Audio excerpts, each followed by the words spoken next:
नमस्कार विद्यार्थी मित्रांनो, मी डॉक्टर किशोर बागडे आणि आपण बघत आहात YouTube channel medical admission guidance. मान्य सर्वोच्च न्यायालयाने जे NTA आदेश दिलेले होते की फिजिक्सचा जो प्रश्न आहे तो त्याचे 4 मार्क प्रश्नाचे निगेटिव्ह सिस्टीममुळे जो 1 मार्क कमी होणार आहे, असे 5 मार्क कमी करून परत रिझल्ट लावा।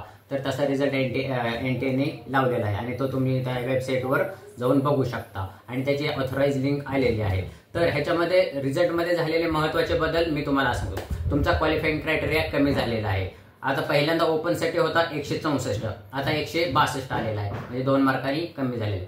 आणि कॅटेगरीसाठी म्हणजे OBC SC ST ह्यांच्यासाठी क्वालिफाइंग क्रायटेरिया अगोदर 129 होता, तो आता 127 झालेला आहे। आणि दुसरा महत्त्वाचा बदल म्हणजे आपल्या नीट स्कोअर कार्डवर वरती फक्त अगोदर नीट स्कोअर कार्ड यायचं, नंतर 30 जूनला नीट स्कोअर कार्ड रिवाइज झालं होतं आणि आता नीट स्कोअर कार्डवर रिवाइज्ड असं कंसात आलेलं आहे। म्हणजे आता हाच रिझल्ट तुमच्या महत्त्वाचा आहे। एवढं सांगण्यासाठी मी आज आलो होतो। आणि अजून महत्त्वाचं म्हणजे ऑल इंडिया रँक बऱ्याच खूप जणांचे बदललेले आहेत आणि 2-2, 3-3 हजारांनी बदललेले आहेत। तरी आपला ऑल इंडिया रँक नीट बघा, आपले मार्क्स बघा आणि आपल्या वरती रिवाइज आले की नाही हे बघा। हे सांगण्यासाठी आम्ही तुमच्याकडे आलो होतो। या भाषेत माहितीपूर्ण व्हिडिओसाठी हा चॅनल सबस्क्राइब करा, बेल आयकॉनवर क्लिक करा आणि आपल्या मित्रांना शेअर करा। जय हिंद, जय महाराष्ट्र।